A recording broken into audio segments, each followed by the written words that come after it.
Hi, friends. Welcome to the Fun on Weekdays podcast. I'm your host, Jenna Palick, and today we're kicking off 2024 with a solo episode. Just me, myself, and I. We're going to wrap up 2023. I'll give you a recap of the year and let you guys know some of my New Year's resolutions for 2024. 2024 sounds insane. I just remember being in elementary school as a kid and thinking that in the 2020s we would have flying cars, which I honestly don't feel like we're that far away from that. It's wild to think what our kids will have, like when I'm an adult. Don't get any ideas though. I am not ready for kids. My parents are in town right now, and they have probably brought up wanting grandkids maybe like 3 times a day. Just subtle hints, just like, oh, someday when we're grandparents, someday.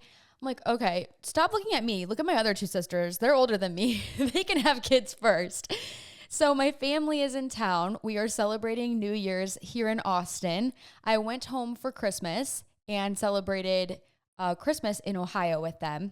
And that was a whole freaking debacle. One of my New Year's resolutions is getting more organized and not being so chaotic and just all over the place. So it's the day before my flight home to Ohio. And I knew that I didn't know where my wallet was like a couple days before my flight to Ohio, but I just kept thinking, oh, if I stop looking for it, it'll just show up. Because that's how it always is. If you rummage through everything and you are looking everywhere, you're just never going to find it. And then eventually you do, and it's somewhere so stupid, like in your cup holder or in a coat pocket, So I just thought that that's what would happen to me, but unfortunately it's not.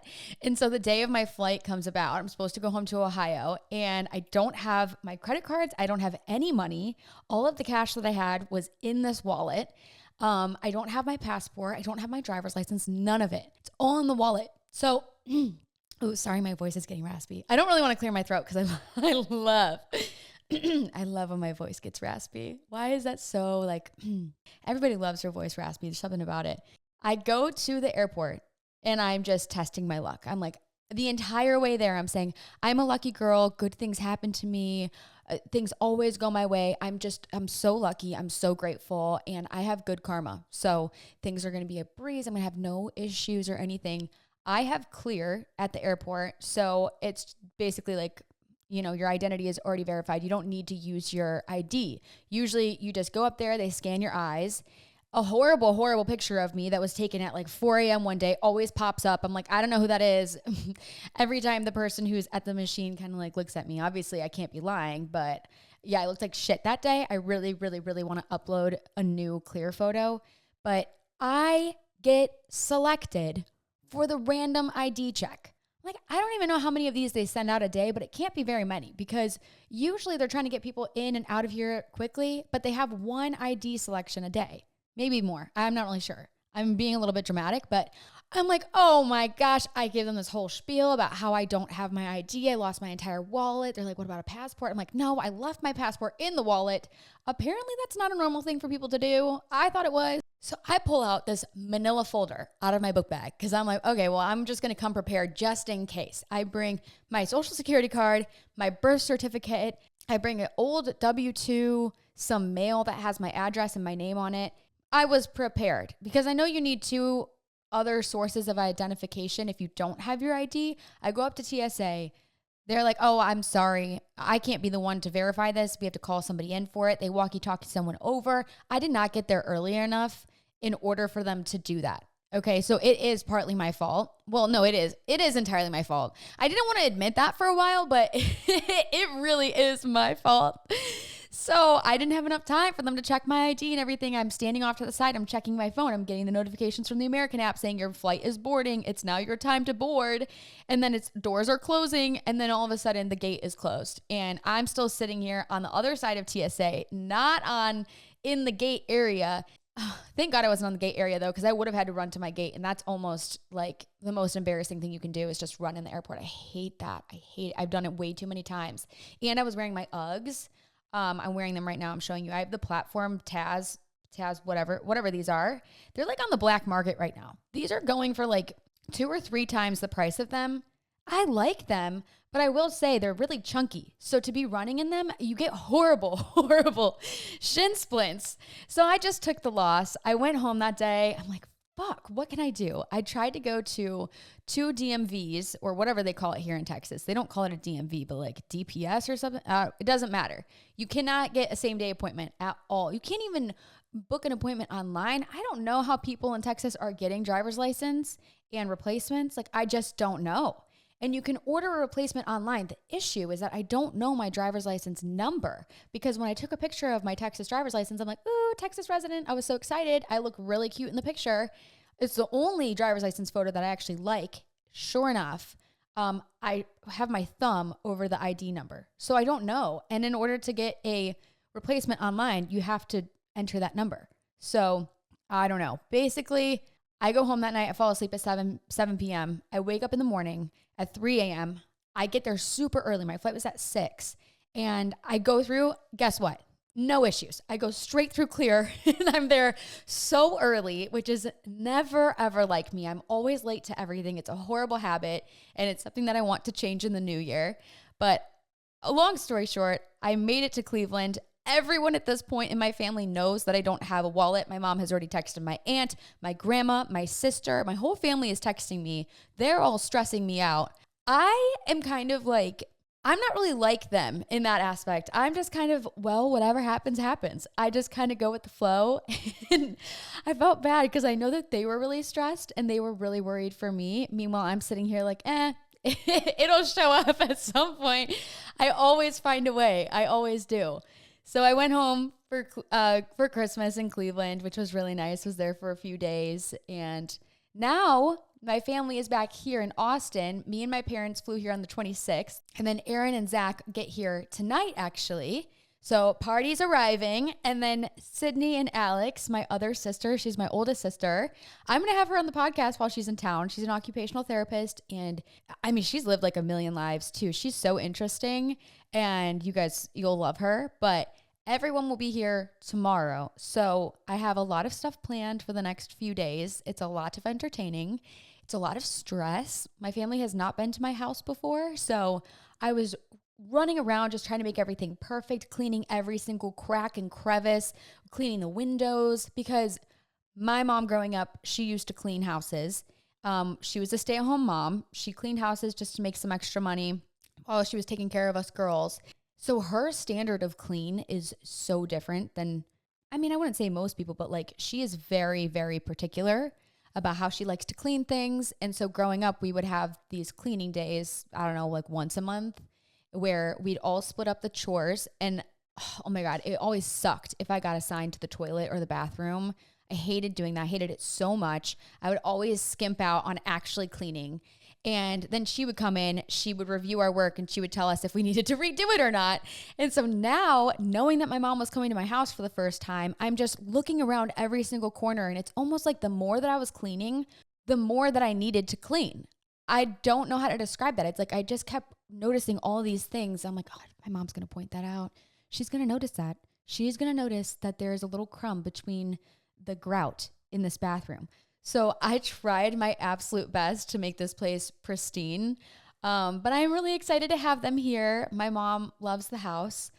When we got here, it was dark outside, so you couldn't really see all of the natural lighting. But even now, as I'm recording this, I don't have any lights on. There's no lights on in my house. I love all of the windows, love all the natural lighting, but I don't have any blinds or curtains. So that was the first thing my mom noticed was we need to get you some privacy in here because you can see straight into my house. At night, I'll like shower with the light off in my bathroom just because, I don't know, you can kind of see into I probably shouldn't be saying this online. Now that I think about it, I probably shouldn't be saying this, especially knowing that some people know where I live.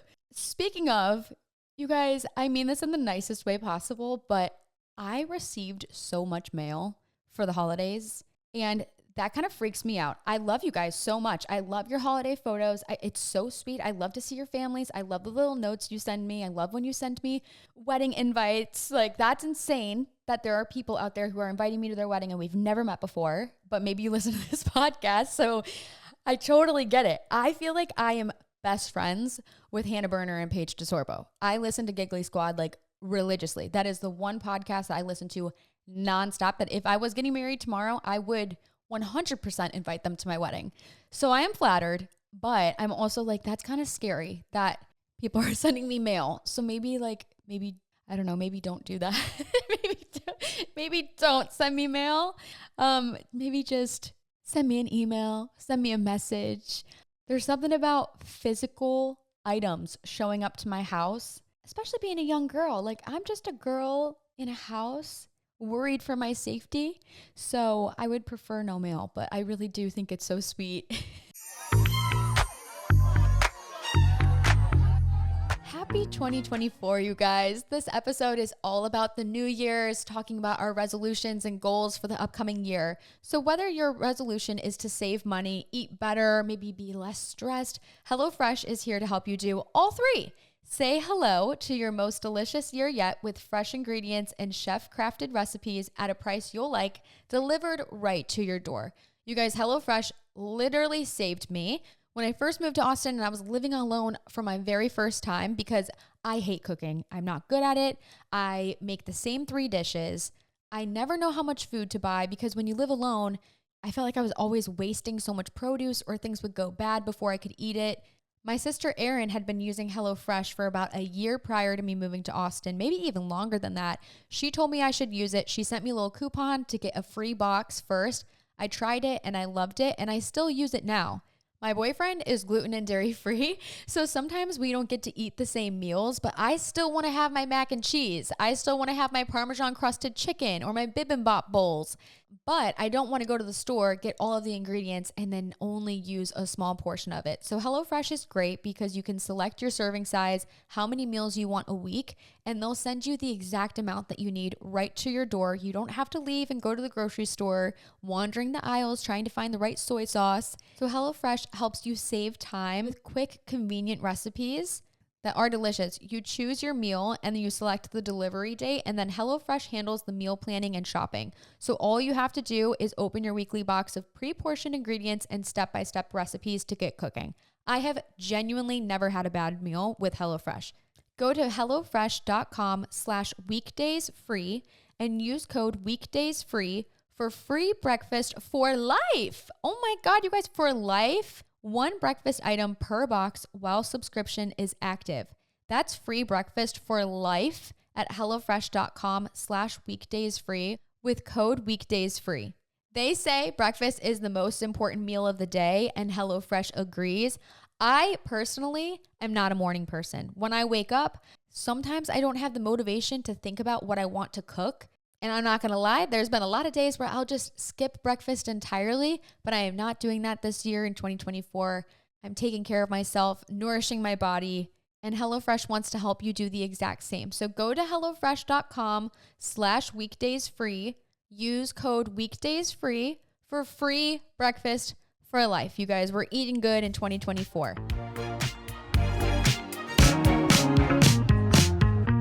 I'll address the elephant in the room. Connor is not here. We do not celebrate the holidays together. I don't know why that is like so fascinating, or I don't even know if fascinating is the right word. Like, some people think it's alarming. I got so many messages when I went home for Thanksgiving I did a Q&A. I love to do that when I'm on the plane. I just tap away. I buy the $19 Wi-Fi, which is just outrageous, for my 2-hour flight to Cleveland, and I just tap. Time passes by when I'm doing an Instagram Q&A. I literally cannot even tell you how many questions were, how do you guys go about spending the holidays apart?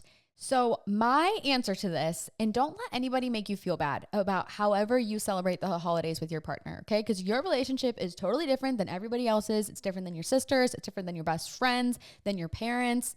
I personally believe that unless we're married, it is totally okay for you to go and celebrate the holidays with your own families. I think that's really great that we both love our families so much. We have really good relationships with our families that we want to celebrate the holiday with our families. And as much as I would love to have Connor here or to be with his family, it's like, you don't really know how many holidays you're going to have together with all of your siblings, all of your grandparents, your parents, like everyone being in the same place. This is the one day a year that I am guaranteed that I'm going to see everyone.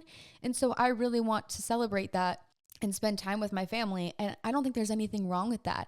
I also live with Connor. I live with him. So I see him 365 days a year, minus the few days that we're apart for the holidays. And I get to see my parents and my family a few days. Actually, this year, I saw my family way more than I did, honestly, maybe even in college. Like, this is the most I've ever seen my family. It's been so nice. I've gotten so much closer to my sister, Sydney, which I don't really get to see her that much. And she was always older, so I don't know if I ever felt like maybe connected to her. But this year specifically, we went to my cousin's bachelorette party. We like bonded there. I just think spending time with your family can be just that. When you're married, you're going to have the rest of your life to try and figure out whose family you're going to spend the holidays with. And especially with our family, we don't live in the same state. So it's different than versus someone like Aaron and Zach, where his family lives in Ohio and they can spend the holiday with both families and they can just drive to someone else's house. And that's like so, so awesome. If I was in that scenario, I would love to do that. And I love that like he's a part of our Christmas. I have no jealousy, no animosity. I love that. I hope that one day we'll all be married, we'll all have kids, and we can spend every other year together. But until then, I'm like happy to spend the holidays with my family. So Connor's coming home on the 1st and we'll have like a day together here in Austin. So we'll all probably go to dinner. I'm sure we'll do something. Not exactly sure what yet, but yeah, if you were feeling like bad about not spending the holiday with your significant other and you're like, should I be worried? Should I be alarmed? Should I be upset? Like, I don't think you have anything to be upset about personally. All right, so let's recap 2023, shall we? I started my year by saying, fuck this. I do not want to feel bad about myself anymore. I started 2023 just being so upset with how I looked. And I hate to say that because like, I mean, I think everybody's felt that way at some point. You looked in the mirror and you just pick out every single flaw. Like for me, I hated my hair. My hair was so damaged, which I don't even know how that happened. When I came out of my mom's womb, I basically had a wig on. Like I had a full set of hair. I probably had more hair as an infant than I do right now. I don't know when my hair started falling out, but it did. I dyed my hair blonde a couple years ago and it just never recovered. Like I learned my lesson. Don't ever try and go blonde. I don't have the skin tone for it. It doesn't look good on me and it fried the shit out of my hair. So my hair was just horrible. I would get so upset every time I looked at it. And I mean, obviously when my job is online, I'm posting videos and stuff. I don't want to put heat on my hair all the time. So a lot of times my hair just looked horrible and so disheveled, and people would comment about my hair and it would make me really upset. So I'm like, I need to do something about it. I need to stop bitching and complaining about it. I bought this silk bonnet. I bought all these oils on Amazon. I watched all these TikToks about how to improve your hair health. And then at that same time, I was like, I'm going to start cycle syncing. I basically just piled on all of these things that I thought were short-term solutions to like very internal, deep insecurities. And I tried to fix everything all at once. So I did the cycle syncing thing. That lasted me about, I don't know, like maybe 3 months. See, the thing with cycle syncing is, well, if you don't know what it is, it's basically syncing your cycle. Obviously, it sounds so stupid when I say it out loud, but your period is synced with like your workouts, the diet that you eat, and also too, if you really go full swing at it, you sync it to like your social calendar too, because there's certain times throughout the month. We are on a 28-day cycle. Men have it easy, of course, and they're on a 24-hour cycle. So every day when they wake up, they have the same like levels every single day. For us women, every 28 days, we go through different cycles every single week. So when you're menstruating, you are tired, you are hungry. I actually don't even remember what all of the chapters or weeks mean, just because I haven't done it in so long. But the idea is that like when you're ovulating, you probably have more energy. You're going to do a more higher intensity workout, lifting weights, cardio. And then when you're on your period, you don't work out. You just walk. Maybe you rest, you do yoga, or you stretch. And so I was doing that for like 3 months, and I was really, really feeling so awesome. My hair started growing back. I was using all these oils all the time. I got rosemary on my scalp. Connor would always call it oregano. I would like, actually, he just took a picture of me the other day. I have to, if I can insert it, I totally will. But I look ridiculous. I look like a baker when I had this thing on my head and I got my matching PJ set, but I'm like, I don't really care. If this makes me feel good, I'm going to do it. So I started the year feeling really, really good. I got a personal trainer, my friend Madison, who does nutrition and training and stuff. I started working with her and I just felt so good. I was lifting weights. She was telling me what to do. And then it got to the point over the summer where I was doing so many events with Fun on Weekdays and traveling so much that I could no longer make it to the sessions that I had. And I just kept having to switch the date. And I was like, maybe we should just pause this until the fall, until I get back and things slow down with events, so that I'm not like switching up on you all the time and it's a more consistent routine. And I think that was when I kind of stopped working out as much. It was also around that time too in the spring where I went through training to become a bar instructor. That is like probably one of the things that I'm most proud of myself for doing this year. Honestly, I feel like it's my alter ego. It's like my Hannah Montana moment. I put on a headset and I'm just a different person. I developed this little character and it's so fun. It has truly made me like a lot more confident in myself. And it's kind of similar to podcasting, you know, you're just talking, you're maybe motivating people, maybe making them laugh, making sure that they're having a good time. I mean, at least hopefully that's how you feel when you listen to this podcast. I don't know. But as I started teaching bar classes, I noticed that I wasn't working out as much because I would go and I would teach and that would kind of be my workout. And then I'd go a few days and then I got out of the cycle syncing habit where I wasn't syncing my workouts with my cycle. I wasn't syncing my food with my cycle or anything.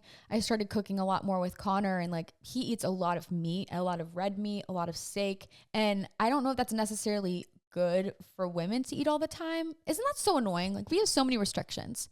I actually saw a TikTok. Let me pull it up. I just liked it. The girls who understand electrolytes with filtered water and 30 grams of protein in the morning before coffee, ice rolling, tongue scraping, oil pulling, cold showers, 15 minutes direct sunlight in the morning. What are we, a fucking plant? 30-minute daily walks, ginger tea, and magnesium at night, low impact workouts, reducing inflammation, red light therapy, apple cider vinegar before larger meals, dry brushing. What is that? What is dry brushing? Reducing nervous system stimulation. Like what? How do you even know how to do that? Lymphatic drainage massages. This girl like posted this, and this is no shade to her at all. Her name is what is her name? Be Balanced by Nicola. Be Balanced by Michaela. I'm like, I wish I could be that girl, but why is it so much upkeep to just feel good and look good and be confident and just feel like you're taking care of your body? Like, why is it so much work? It is, and I was in a good routine for a minute and then I was like, this is too much. I don't really care that much. I want to like have a margarita. I don't want to feel guilty about it. I want to eat my Reese's cup on Halloween. Like I want to indulge in all of the food that I truly enjoy eating. But at the same time, I kind of fell out of that routine. So I am proud of myself for sticking with it for a short amount of time. But that's just kind of something about me. I lose focus. I lose my attention. A lot of times people comment things and they say, girl, have you been tested for ADHD? I'm like, no, but I started going to therapy. That's another good thing that came out of 2023. Started going to therapy. Thank God. I really needed to, you know, because for a while there, I was putting so much, and I have to say this, I have to give Connor like so much credit because he's been so supportive. This year mentally has been the hardest for me. And I don't say that as a way to like, you know, it's not a pity party because obviously my year in comparison to so many other people's year is not even a fraction of the challenge, but I was definitely like not in a good mental headspace. And I leaned on him a lot for him to be like a friend, to be a therapist, to be a life coach, give me all this business advice, and also like to be a boyfriend too. And that's a lot to put on someone. And so when I took that kind of like off his plate and I just allowed him to be my romantic partner, my boyfriend, I'm like, my relationship became so much stronger, but also I had this third party person to like confide in, to get unbiased advice from. So the therapist was really great. But after literally one session, I mean, I'm talking for 60 minutes straight. She mentioned that she thinks I might have ADHD. And she also said, do you think you maybe struggle with like perfectionism? I'm like, what? Me? No. Perfectionist? Absolutely not. So that's another thing that was like a plus and a downside. I think I've always been a people pleaser. I've always wanted to do things perfectly. I've wanted to impress people. I've wanted to make people proud. My love language is words of affirmation. So when people say that they're proud of me or that I'm doing a good job or they congratulate me on something, that is how I feel really, really loved and appreciated. And so I think a lot of what I've done in the past couple of years has been for other people, for the approval of them, for just to like impress them. I don't know why I feel that way, but it's a bad relationship to have, because a lot of times I'm doing things for other people and not for myself. And this year was a really, really big, or not this year, but this past year was a really, really big realization of that, I guess. As I continued doing more and more events for fun on weekdays, I was traveling so much. I was meeting hundreds of people, and I got to the point where I was so mentally drained with it and so anxious and paranoid constantly. But I kept telling myself that I needed to continue doing the events, because it was one thing that kind of set Fun on Weekdays and myself as a creator apart from other influencers. Is like, not a lot of people are creating environments where you can meet up with other followers or people in the community in person. Like, that is really unique. And I know that a lot of people really appreciate that, and it's so needed to help people make friends and everything. But the downside to that is I am a perfectionist, and I do want things to be perfect, not just the venue and the decorations and the marketing and all those things, but I want people's opinions of me to be perfect too. So I put a lot of pressure on myself as I was meeting people, because I know what it's like to follow people online or to love a celebrity and to have this expectation of who you think that they are. Like, for example, I said that I'm a huge giggler. If I were to meet Hannah and Paige, I think that I know exactly what they would be like in person. And you create this expectation of people and you form these parasocial relationships. But I know for a fact that I have met people in the past that, not that I've ever had like a bad experience with anybody, but you maybe imagine things to go a little bit differently than they do. And then you're somewhat let down. You're somewhat disappointed. It's not that you don't like the person anymore, but you just see them differently, People always say, like, don't meet your idol. Let me just say, I know that I'm not anybody's idol, okay? I'm not going that far. But it was always in the back of my head when I was meeting people at events, was like, oh my God, do they like me? Am I oversharing too much? Am I being awkward? Am I meeting the expectations of who they think that Jenna Palick is based off of the TikToks that they watch and the podcasts they listen to? And I think that perfectionism mindset really kept me from being like fully present, I would say. And also, as I'm talking to people and I notice other girls in my peripheral vision who are waiting to chat with me or take a picture or something, there's just this sense of paranoia and anxiousness, like, oh my gosh, I need to talk to everybody. I need to please everybody. I want to make sure everybody has a good time. And so I think with the events, when maybe the response was not exactly that, and people would message me or they would post other places or on TikTok that they didn't enjoy the event or they didn't think it was worth it, or they met me and they didn't like me or whatever it is, I think that like totally, I mean, not that I think, I know that it totally ate me alive. And I just kind of kept taking that energy with me into every single event, just kind of thinking in my mind that something is going to go wrong or I'm going to disappoint someone. And it kept me from being super proud and like fully mentally there, if that makes sense. So I knew that I needed to take a break from doing the Fun on Weekdays events after our last one in Cleveland, which was right after Labor Day. I would say that was right around the time of my breaking point. I was really, really struggling mentally. I'm not going to lie. Like, as I said, as a perfectionist, I hate when I know that people don't like me. And I hate when I know that people are posting things that they don't like about me and I can read it. And I became so obsessed with reading it. And I developed this like addiction, literally. I think I have an addictive personality. I really do. Because I'll be like obsessed with something and I have to check it all the time, every day, every other minute, or I have to eat it all the time, or I have to drink it all the time. I get obsessed with things and then it kind of fizzles out. But with this, it never fizzled out. It was like the more that I read the negativity, and I'm talking about, you know what I'm talking about right now. It's like, it's the R word that every influencer doesn't talk about. We're talking about Reddit right now. But the more that I read it, the more I just kept fueling into it and trying to change things about me to make these people like me more. And the more that I did that, the less I knew who I was and the more apparent it became in my content. So the more there was for people to criticize.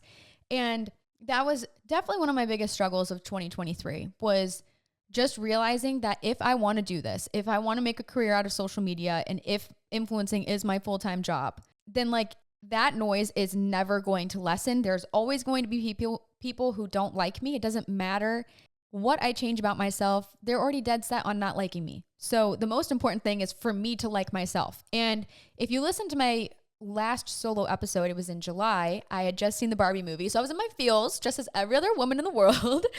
The title of the podcast was What Was I Made For? And it was this whole sob story about how I didn't know who I was. I didn't know if I liked myself. I didn't know what I wanted to do with my life, with fun on weekdays. Didn't know what my future held, my 5-year plan, none of these things. And I was so overwhelmed with it, but I didn't even realize at the time because I was so focused on like putting my energy into other things that I never allowed myself to realize that it was an issue.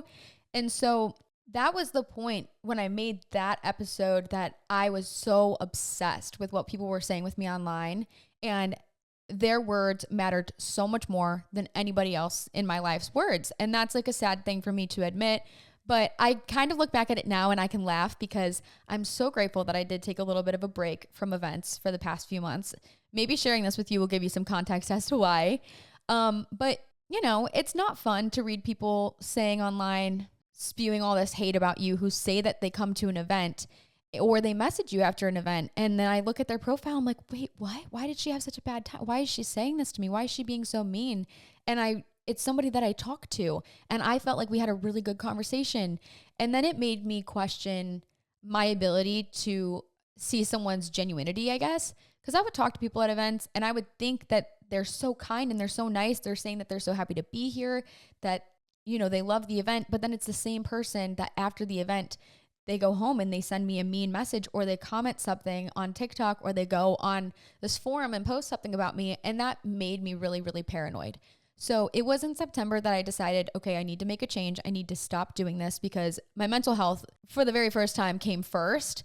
And that's when I decided the Fun on Weekdays events can take a back burner for now. I would love to figure out a way to continue doing them in 2024, but mentally, it's a lot. It really is a lot. And financially too, I've never really mentioned this, but it's a lot of money to do events. And I think that's, probably the two reasons why a lot of creators don't do it is because you have to pay for the flights, the hotel, you have to pay for the Ubers, you have to pay for the food while you're there. I had 2 full-time employees at the time. Now I only have 1 just because I let go of events. So unfortunately, I had to make a decision to like let this person go. We're still good friends. I have to clear the air there. But then the event itself, you have to pay for the venue, the insurance, the workers, the bartenders, the tip and gratuity, the decorations, all of the things. It really adds up. And the way to make money from events is through ticket sales. But I don't want to upcharge people because I want all of my followers to be able to come to these events and for them to be as accessible as possible. But with that, it was like, okay, I need to find a good middle ground because we do have to make enough money to make it make sense to have a full-time person planning these events and for us to continue traveling around the country. And to travel for smaller events with like 30 to 50 people, we're not going to even make enough to cover the cost of the flight and the hotel that would get us there. So right now I'm just in this like standstill moment where I'm just like, I don't know what to do. I have no idea because I have built such an amazing community with Fun on Weekdays, and I just feel a little bit stuck. But instead of being like stressed out about it, I have just been kind of sitting in it. And usually I love to find a quick solution, just like I did with my hair, with my acne, with all the things. But this solution with events and Fun on Weekdays and what I want to grow this into, I have not been rushing it because I think the way to make it have longevity is to put like strategy and thought into it and not try to just, have a quick fix and then in a couple months from then realize it's not working and then have to pivot again, So my 2023 New Year's resolutions, I have a little screenshot of it. The first one was 12 Fun on Weekdays events. Check. We did that. We traveled so much and it was so fun. And we did a million things. It's crazy. We did more than 12 events, which is really cool. The next one was 6 nonprofit events. We did more than 6. I don't know the exact number.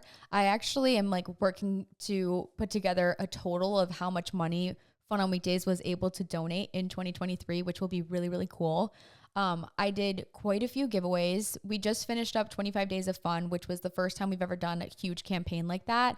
And I'm really proud of how that went. Because we weren't doing events and because Q4, if you work in marketing, you work for a retailer, you know that most brands are not putting money into experiential marketing. So they're not sponsoring a lot of events. If anything, they're putting all of their extra money into holiday campaigns. So we kind of adapted that same mindset. We're like, let's put all of our time and energy into doing a huge holiday campaign for Fun on Weekdays. Even though we're not selling a product, like It was a really great time to be engaging with all of our followers, to get people to listen to the podcast, join our Facebook group. We just reached 70,000 people on Facebook, which is crazy. So, so cool. And also it was very impactful and meaningful. Like, people were giving back. People were inspired by it. It was a way for me to give back to you guys. And so, yeah, we did that. We did a few other nonprofit events as well. The 5K in LA, that was crazy, which leads me to that. One thing on my resolution list was to run a 5K. So I like to dream big. I don't think that there's anything that anyone can't do in the world. We hosted a Fun on Weekdays 5K in LA without ever having run a 5K, like ever. There were so many learnings that came from that. I mean, we did an event in LA where we do have a large following, but LA is so hard to get around. Like, people live in not San Antonio, that's Texas. What's it called? Not San Marcos. That's another Texas place. Santa Monica. People live in Santa Monica, West Hollywood, all around. It takes 45 minutes to get everywhere. It could be like 2 miles away. It takes 45 minutes to get there. So our signups were not as high as we wanted it to be, but the event itself was great quality. Like, I loved it. I was so motivated after that. I ran another 5K when I was on family vacation in Hilton Head. So I actually ran 2 5Ks in 2023. Am I going to run one in 2024? Probably not. I think I've closed the door on my running stint. Although, I don't know. I did think about doing a 5K again this upcoming year, but in Chicago. If you guys are listening to this and you live in Chicago and you want a 5K, message me and I'll know that you were listening to this. I think it would do a lot better in Chicago or just in the Midwest in general. I don't know. The West Coast was not having it with that. They wanted to drink, they wanted to party, which I totally get it. Lesson learned. That's okay. Build community events across the US was another resolution. I did, but didn't do that. Like, it's really cool because people will send me pictures or messages that they've gotten together with a group of girls from Fun on Weekdays that they met through the Facebook page or they met through GroupMe or something. But I am not personally the one orchestrating all of those events. So it would be really, really cool to do some type of ambassador program in the upcoming year where I have girls in different cities and we decide like one day a month where we're all going to do the exact same kind of event. So let's say we do like a vision board building event and you get 20 girls together and you build vision boards and you drink wine. Fun on Weekdays could post and say like, hey, we're doing this event in Charlotte, New Orleans, Tampa, Orlando, Cleveland, wherever. And everybody does it same night, same time, but there's different girls who are helping me coordinate it. I would love to do that. Like, that is truly my dream. I just don't know how to do that strategically. I don't know how to manage that. I could definitely figure it out, but it would require me to pay people to do that. And so I'm trying to figure out like, how can this make sense logistically for me to manage it and financially to make sure that everyone's being compensated for actually like doing this? So we kind of did the community events. We kind of didn't. We didn't do it to the capacity of what I know that we're capable of. I'll say that. I wanted to start a newsletter, which we did. You guys, subscribe to our newsletter if you haven't. It's so cute. Every week we'll send out updates about the podcast, about the episode, and then we have exclusive discounts in there sometimes. Like, we work with some brands and they'll offer you guys like money off discounts. But what I love is just the little blog section where I just kind of tell you guys some type of topic of the week. Sometimes it correlates to the episode. Sometimes it doesn't at all. And it'll be like a recipe or networking tips or gosh, I don't even know. We've put so many things into the newsletter and we always include something fun to do on a weekday within the newsletter too. So good little inspo for you to have some more fun on weekdays. I wanted to do Pilates training and get my certificate to become a teacher, which I did. I did complete that. I'm really proud of myself. I became a bar instructor at True Fusion in the spring. I've been teaching now for about 7 or 8 months. I don't even know the math at this point, but it's really fun. I teach Wednesday mornings. And actually next weekend, I'm teaching a bachelorette group, which is so cool. The girls who are on the bachelorette trip met through Fun on Weekdays. There's 17 of them, and I'm teaching a private class for them. So that's really fun. I feel like I will probably start doing that a lot more this upcoming year. Now that I've shared it once, I feel like a lot of people are going to ask me to do it, which I'm totally down for it. I think it'd be super fun. I wanted to be on Forbes 30 Under 30, which I didn't really share this anywhere because I was slightly embarrassed, but also slightly proud. I didn't really know how to feel about it because I know how people feel about Forbes. I can't really decide if I don't know. I was on the local list. So this was the first year that they created these local lists in a few different cities like Austin, Miami, Cleveland, basically these like hubs of where there's startups or creators or healthcare. You know, all of these cities are known for something. So I was on the local list, and that was honestly so weird. I got this email one day from somebody on their team from Forbes, and I only knew that it was legit because she had a legitimate email signature, and she just said that I had been nominated for the Austin local list and if I was interested to fill out the survey. I love a survey. I love it. Something about typing about you, setting aside 45 minutes to just talk about yourself. I mean, I love talking about myself. That's why I have a podcast. So I'm like, hell yeah, I'll fill out this survey. I submitted it. I did not hear a single thing for like months. I honestly forgot about it. And then the day that it came out, I got an email from the same lady, and she sent me the link to the article. She's like, congratulations, you made the list. I'm like, wait, what? Wait, what? That's the update? Okay, that's cool. So yeah, I made that local list. That was really cool. But people always say like you have to pay to be on Forbes, which is not true. But I do think that a lot of people on it typically have a publicist. And I think not that it like guarantees you to be on it by any means, but it is definitely easier to get opportunities if you have a publicist, which I don't. I never thought that it was worth it to get a publicist. I did talk to a company in Austin, and I believe it was like $5,000 or $6,000 a month to get a publicist. And the publicist helps get you invited to like events, and they get you interviews with press and stuff. And the more that I thought about it, I'm like, you know, honestly, my followers don't give a fuck if I'm in an interview. Like they don't care. They don't care. And the more that I think about articles such as Forbes, it really is a way, I don't know, like people's followers don't really care that you're in it. You know, they like your content because they like you. They don't like you more because you got an award, you know? And so that was my justification, or I guess my reasoning for why I just never got a publicist. I don't know. I'm like, if people want to write articles about me, then they're going to because I'm interesting, not because a publicist was like pitching me to them. Not that I have anything against publicists. I know there's people listening to this who are publicists. Like I get it. And I do think it's really important if you're building a personal brand, or if I was starting a makeup brand, or if I was, you know, doing whatever. Fun on Weekdays itself, I'm sure could like for sure use a publicist to help grow our audience. But I don't know. I'm not really focused on growing right now. I'm kind of focused on like fostering what I currently have and just being appreciative of that. So yeah, that was definitely a shock to be on that for sure. I was not on the major list. The major list comes out. It's like Alex Earl, Monet McMichael. I'm like, yep, bye. I am not on that list with them. I probably never will be, but like, you know, who cares? I wanted to hire another team member. So I did. I hired Hallie and Gabby in January. Gabby is still currently with me. We just came up on 1 year. Actually, as this is coming out, it'll be like 1 year. And then Hallie was working with me for a while, but as I said, I decided to let events go. And that was a really, really difficult decision, honestly.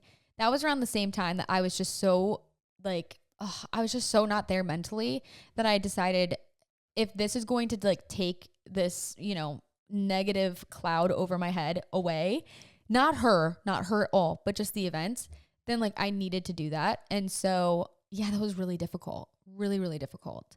And now I'm not in any position to be adding anybody else to our team. I'm like so happy with Gabby. I feel like we have a really good routine and weekly calendar kind of set in place. And so things have been good. And then the last thing that I wanted to do, which I actually didn't complete, is to start a scholarship in my hometown. I thought that'd be so awesome to just do a scholarship for students in Lake County where I grew up. Like social media and creative jobs like what I currently do is just not super common. Like there's not a lot of opportunities. Even when I was home for the holidays, I was trying to go to a Pilates class. You guys, they have no group fitness classes. I went to Club Pilates in Willoughby, and I was there. I was the only person under the age of like 60, which there's nothing wrong with that. I'm not ageist, okay? Someone's going to take that clip and try and cancel me, but it's just not the same. Like I go to a workout class here in Austin. I just went to a cycle class this morning, and it was like I was in a club. The lights are off. They're like screaming at you, yelling at you, bullying you, and you're cycling to the beat of the music. It's just so fun. And they don't have stuff like that in Lake County. And that's where I'm from, Lake County, Ohio.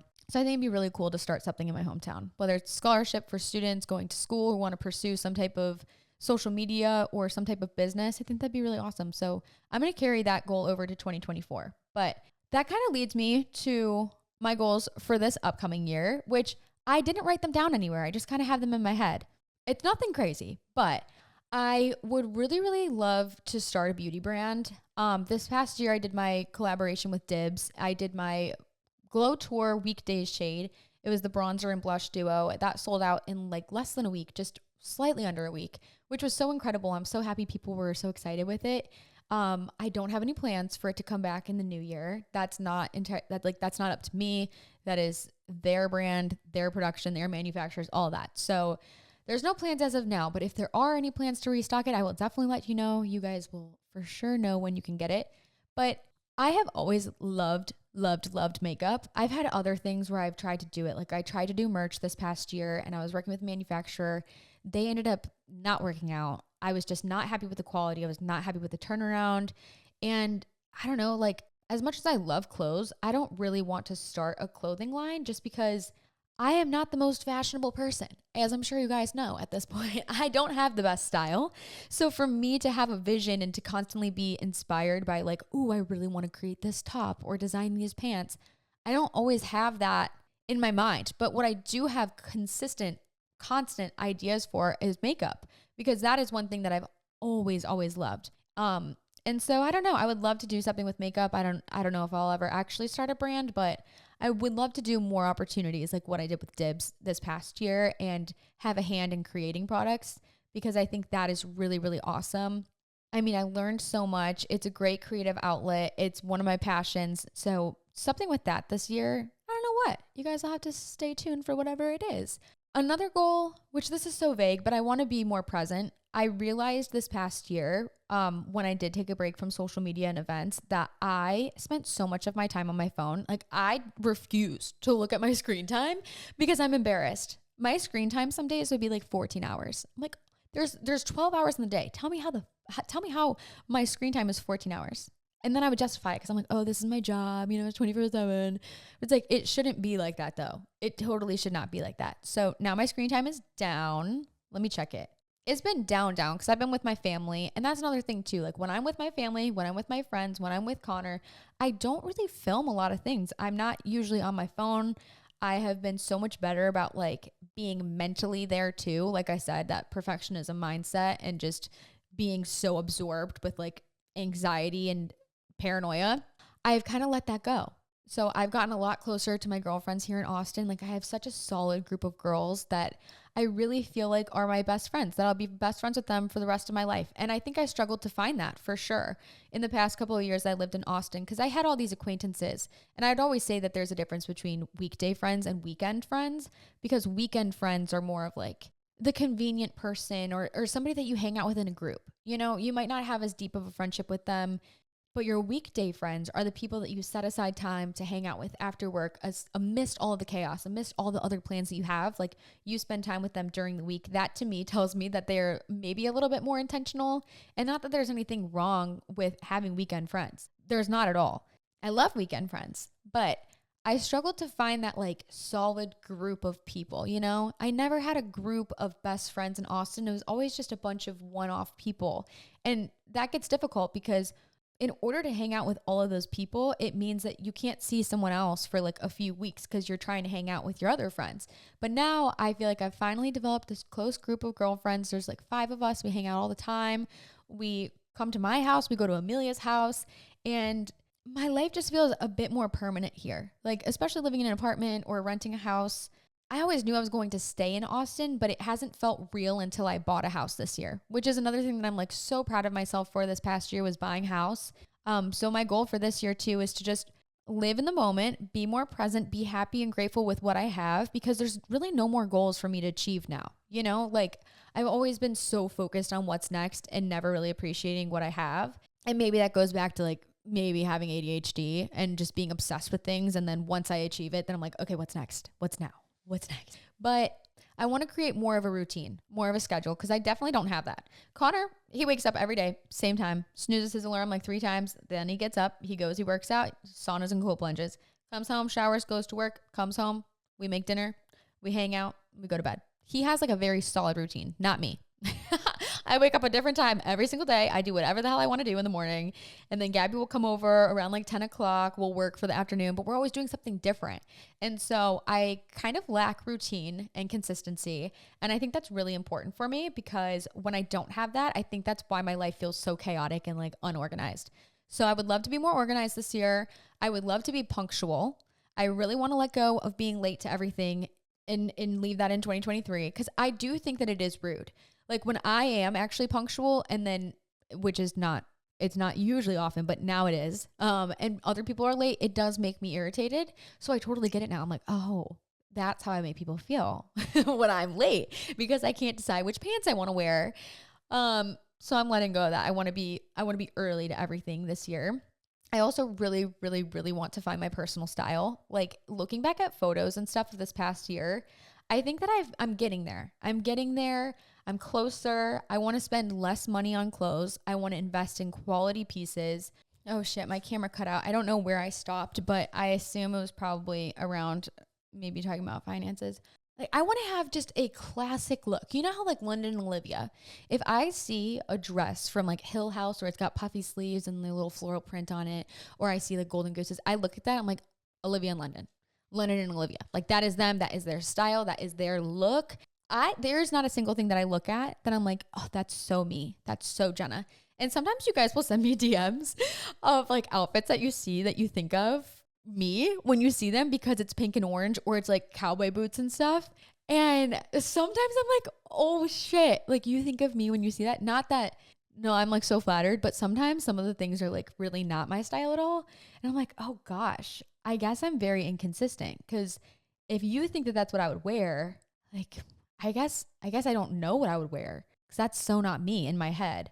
I did let go of the cowboy aesthetic for a while. I'm proud of myself for that. Okay. I could totally understand why the Austinites, the OGs here, were irritated with me for a bit because it's not really like, it's not very Western here. But I liked playing into it for a bit. But now I'm moving on. I changed my branding of Fun on Weekdays. I do wear my cowboy boots a lot, but less of that like kind of kitschy vibe. You know what I mean? I want to spend less money, be more sustainable, not only with like my clothes, but also just spending less money on just random stuff in general. Like I said, I do pay for Wi-Fi on the plane every damn time. It's $19 on the way there, $19 on the way home. I'm like, why am I doing this? I need to just stop cutting out all of the random subscriptions that I have. I need to go online, cancel all the subscriptions that I have. For a while, I was paying for Mary Ruth vitamins and it was sending to my old address. I had no idea. And it was like $25, $30 a month or something. I didn't even know because I wasn't looking at like every single bank statement. I was just looking at the balance. But now that I've become more aware of what I'm actually spending money on, I'm like, holy shit, I need to stop buying coffee every single day. As I sit here with the coffee next to me, this coffee alone was like $6. I could save so much money if I stopped doing that. And I just, I had a really long stint where I was making coffee at home. And then I moved and I didn't set up the Nespresso in this house. I need to get like a little drawer with all the pods and everything and get back into it because I saved a lot of money doing that. I really want to pick up some new hobbies. So my ideas as of now are knitting and sewing. I really want to be able to sew my own clothes. I think that'd be so cool. I've always loved arts and crafts and little DIY projects. I've gotten into painting a bit more now that I live here and I have some like areas on my wall that I could use some paintings and artwork for. So I really want to have more of like a creative artistic outlet this year. And I thought knitting would be a good one because then I can knit hats and scarves and stuff and I can make clothes and it'd be fun to gift that kind of stuff or blankets and just have something else to do other than just watch TV every night. Because I hate falling into the routine of watching TV every single night and falling asleep, waking up, doing it all over and over again. That was the whole reason why I started Fun on Weekdays was because I was doing that for a long time. And I'm like, I got to stop. I got to switch things up. I need to get out of the house. I need to do fun things. I need to challenge myself. So I'm definitely not falling into that routine again. And especially working from home now that I have an office at the house, whenever I am done working for the day and like Gabby goes home, I'm so much better about wanting to do something else. When I had my office downtown, I would go there all day and then I'd come home and I just want to be at home. So I do think that there's a huge correlation for people who work from home that it's probably easier for you to have the Fun on Weekdays mindset where you're like, okay, I've been here all day. I want to get out and do something. Versus people who don't work from home and they're a teacher or they work at the hospital or you work in like an office setting where whenever you get home, you're just happy to be home because you haven't been there all day. So I totally get like leaving to have fun on weekdays is not always what you want to do, but just finding things to do at home that are different than turning on the TV and like not interacting, you know? I think turning on the TV is the easiest thing that you can do and probably the most disconnected that you could be, especially if you live with like your boyfriend or a roommate or something, because you don't have to talk to them. So yeah, just being a little bit more intentional with how I spend my time when I am at home. Honestly, that's kind of it. I'm at like an hour now. I don't know how I've even talked to you guys for an hour.